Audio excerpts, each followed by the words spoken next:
Good morning, good afternoon, and good evening, brothers and sisters all over the world. And yes, I am talking to each and every one of you all over the world. Whatever time of the day this message finds you, all over the world. Habari brothers and sisters, hello. This is the name of this channel is The African Times. And my name is Thomas. Okay, I just thought I'd come out good people. Take a couple of minutes and speak to the ladies again. Did a video not too long ago talking to the ladies, telling them how much I love them. And it's very important for our good sisters to understand that. But also, I've been noticing that there is a lot of talk on the YouTube, social media, and there's a lot of talk about our good sisters and, you know, whether they're good or whether they're bad or how they're impacting our society. So I want to talk about that for a minute. Ladies, I'm talking to you. I love you. You are the best thing that has ever happened to us as African brothers and sisters. So I'm going to take a few minutes to share some thoughts with you. Yeah, we have our problems. It's men and women coming together. So we're going to talk a little bit about unity from the perspective of an African consciousness, but also from a capitalist perspective. So hang in there with me. I want you to understand fully what I'm saying. Again, I love you. So I'm sure there are millions and millions and millions of other men out there who feel similar to how I feel. So let me just say, unity is a very difficult thing to achieve. We all know that. It's very difficult in its natural sense to achieve because of the varying complexities of individuals and how they think. So imagine now two people trying to come together in love, to be friends, lovers, and soulmates, to spend the rest of their life together, to go on a journey. Very difficult thing to do. Now, as our brothers and sisters come together, right now there seems to be a lot of talk, a lot of people who are talking about the faults of our good sisters, their faults, and how in many instances they may be responsible for certain conditions that we have as brothers and sisters in our communities, in our neighborhoods, in our countries. Let me just say one thing about who's at fault. First of all, the sisters are not at fault. There is no blame. There's none of that. We just have misunderstanding, miscommunication, disinformation being circulated among us. That's usually at the root of everything. So when we start talking about blame, let's put the blame where it belongs. There are a group of people out here. There are a group of people out here who have a benefit. They get a benefit when families are not united, because the basic building block of economic success, of any kind of business endeavor or foundation is the family. The individual himself going out to start a business, if he comes home and his home is in disarray, he doesn't have the mental capacity to go out and pursue the business goals. He doesn't have stability emotionally to go out and focus on achieving what it is he's trying to achieve. So I know that this starts out in some way. I'm talking about sisters. Hang in there with me. Listen to what I'm saying. Our sisters are not to blame. Neither are we as men. The real issue at hand, again, is the group of people who have an agenda, one that they benefit from when we are destabilized as a family. So one of the easiest ways that they achieve that is by putting things in the minds of our people, in the minds of our good sisters. Okay. Now, that's not to say our sisters don't have issues, but we do too. So let's talk about the blame for a second. Well, there's a problem we have thousands of years ago. We had some choices to make as men. We had some choices to make, and those choices are still here today.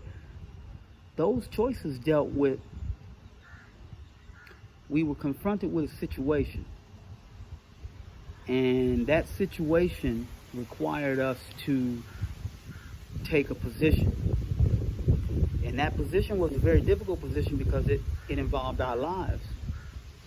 It involved our lives. Let me give you an example. Let's say you have a house and somebody's going to come into your house to do some harm. They're going to come in your house, do some harm to you and your family. Again, you have a decision to make. You can choose to stop the person from doing harm to your family, or you can say, well, you're here, and I'll compromise with you. I'll work something out with you, and maybe you can stay here, but just don't do me as much harm. All right. So we were faced with a decision similar to that thousands of years ago, as men, facing other men. Now, that decision is still present today, where we've allowed another group of people who don't have our best interest at heart to come in and take control over our lives and our economics, social institutions, our morals, our beliefs. And when they do that, they can place in the minds of our women and our men values, morals, social norms, so that when we try to come together, we come together in disharmony, with resentment towards one another, with trust issues, relationship issues. And then we start to blame each other. Now, many men who've been hurt, been with women, tried to talk with women women are trying to survive like us, and if they don't have the means to do it through a traditional job, they may go about it in a way that takes advantage of a situation financially. But the men, we do it too. Women in many cases may not trust us because they don't really know whether we're serious about being with them, whether we're serious about committing, and then that affects the unity. If they don't trust us, they won't unify with you. So that goes back to what I was telling you. We allowed a group of people, a group of men, to come in and take over.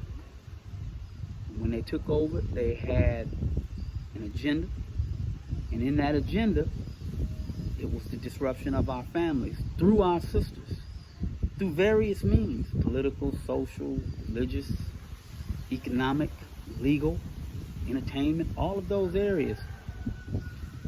So it's a very difficult thing to kind of tackle. But one thing I know, the answer is not blaming our sisters for all our problems, because from the root, we as men, we're supposed to deal with an issue that we still have to deal with today. And that's going to require some courage. It's going to require some courage.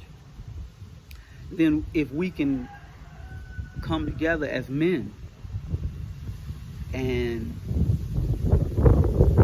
put together the type of organization and institutions so that we can now create the women that we want, create the young boys and girls that we want to think the way we want them to think about life, us, everything, all areas of people activity. Then when the young girls grow up to be women and the young boys grow up to be men, that unity can be achieved because they already have in their mind the idea and the concept of unifying with each other. So that's kind of a roundabout way of dealing with the issue that I'm talking about. You know, it's real simple. It's real simple. Our sisters are not to blame for all of our problems. We as men are not to blame for all of our problems. But as men have a responsibility to provide for the safety and security of the family. So, back thousands of years ago, when we faced again with a choice, and that choice involved making a decision about whether or not you want to face the end by any and all means necessary,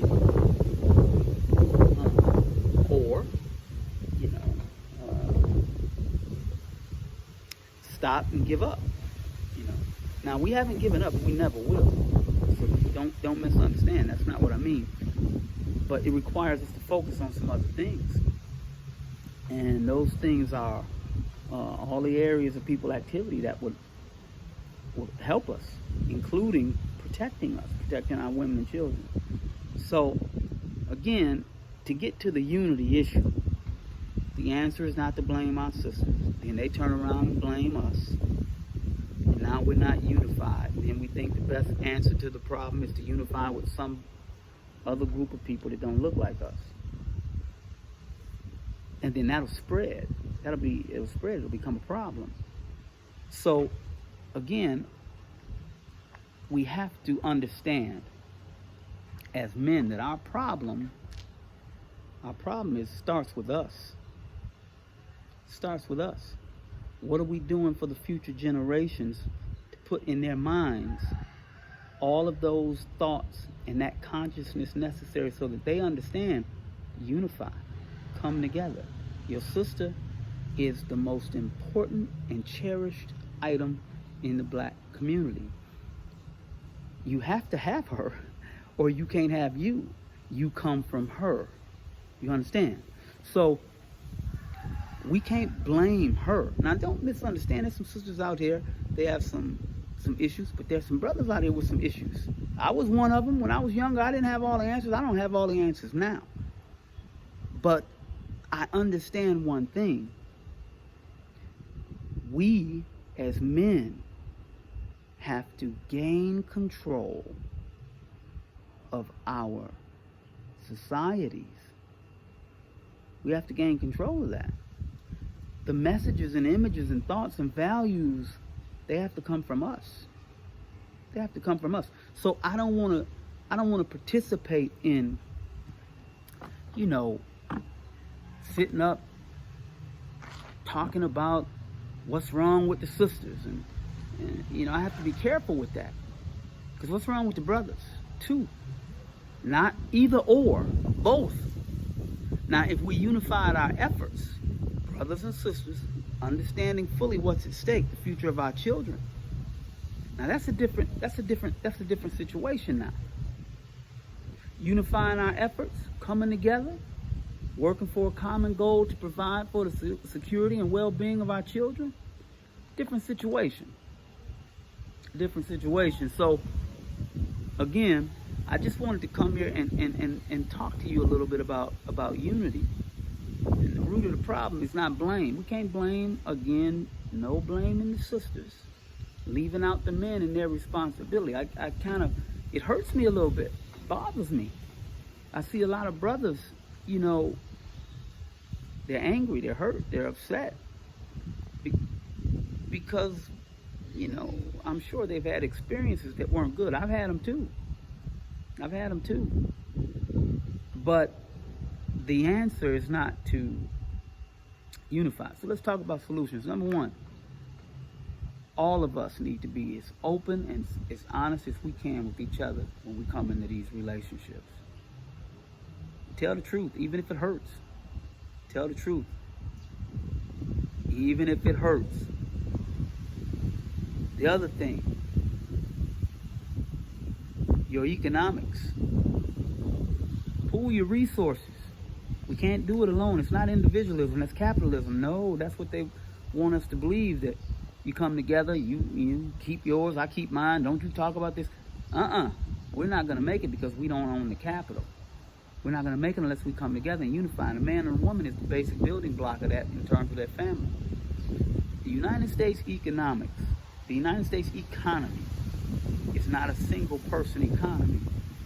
And it's slowly not becoming a two-people economy. And what I mean by that is to pay for the rent, to pay for the utilities, to buy the food, to pay for the clothes. One person can't really do that. They just don't pay you enough money. So you got to come together with economics. And then when we talk about unity, we're talking about commitment and loyalty. It's not even a love issue. Love is a part of it, and that's good. You need to have that if you can. But the main thing is when you commit, meaning I'm going to be with you till death, man and woman. When you commit to that, mean it. Mean it. Whatever it takes to stay together. Arguments, fights, whatever. It doesn't matter. I'm not saying if you're not happy or you're being abused. No. But life is a journey. It's a long journey. It's a marathon, not a sprint. So when you unify with the person, you talk about those things I mentioned. Nothing comes before that. You know, you come together, you talk about staying together and commitment, unify, you get your finances together, you pool your resources, and then you stay together till the end. And it's very difficult. I'm not saying it's easy. It's very difficult.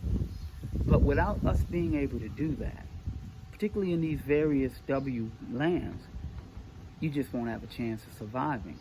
You just won't. So I'm kind of rambling. I just wanted to come out. You know, I didn't want to talk, but I wanted to. I'm seeing so much of that coming out kind of one-sided, kind of coming out heavy and hard on our sisters, and I just don't. I don't know if it's getting enough fair, balanced, tight perspective out there. My mother was a good woman. I'm sure there are millions and millions and millions of other good women out there that are doing the best that they can to maintain their relationships, be good, positive people in the community. We need to recognize that fact. Put out a lot of the stuff about that. That will create an easier condition for unity between us men and the women. And so again, remember, if you're going to talk about something, talk about kind of some real stuff that we have to deal with in terms of men. Did you provide the context for your women to come up and value you, respect you, and do those things? And are you doing it now? Because to come together and get, as men, institutions and organizations, and have, our own kind of agenda in place to bring the next generation up in such a way that our young girls understand what their role is, understand what the role is of our young boys, and then have certain values in place that we put there, not in other people. Not in other people. I think I was looking at the statistics today. They said that 40 to 50% of the U.S. Marriages end in divorce. Okay, and I'm not advocating marriage. That's not the word marriage. That's not what I'm saying. And I understand we have to do some of that because the way they have the system set up, you get married, you have to have health care, you have to have all of these things, and you have to have proof that to cover one of your family members, that family member is your wife, your children, and all of that. I understand all that. But what I'm saying, what I'm suggesting is that regardless of what approach you take, whether it's official marriage or whether you and a person get together and say you're going on that life journey together, is that you commit to that. You unify. And as we say in UA, united, unbreakable, unstoppable. United, unbreakable, unstoppable. So, in other words, no, you get with that person, you're not separating till death. To death. Till death. So, that's pretty much where I'm at with it. Ladies, I love you. I love you. And I know that you're not to blame for our condition. I understand that. I know that we as men, I'm recapping by the way, we as men, we have a responsibility to take control of our situation. And that requires planning, thought, analysis, planning for the future, not now. You plan now for the future so that the future will be the way that you need it. So, I hope you understand what I'm saying. I'm going to go in a little bit more detail about it later. I know I say that a lot, but no, I am, because it's very important. All of the brothers and sisters out there,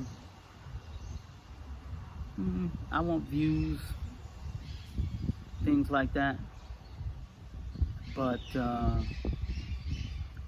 there's a bigger obligation here, and we have to be very careful with the images that we send out and what we're talking about. So I hope you understand. I almost said give me a call. No, you can't do that. But no, let's unify. Let's love each other. We can do it. We can do it. We can love each other. No blame. Sisters are not to blame. Let's work on our issues together with a goal in mind of unifying. And brothers, remember, thousands of years we had a choice. We're faced with the same choice now. I'm going to have a separate video talking about that choice. Very careful. So, all right. Come together. Stay together. United. Unbreakable. Unstoppable. Uhuru. Uhuru. Uhuru.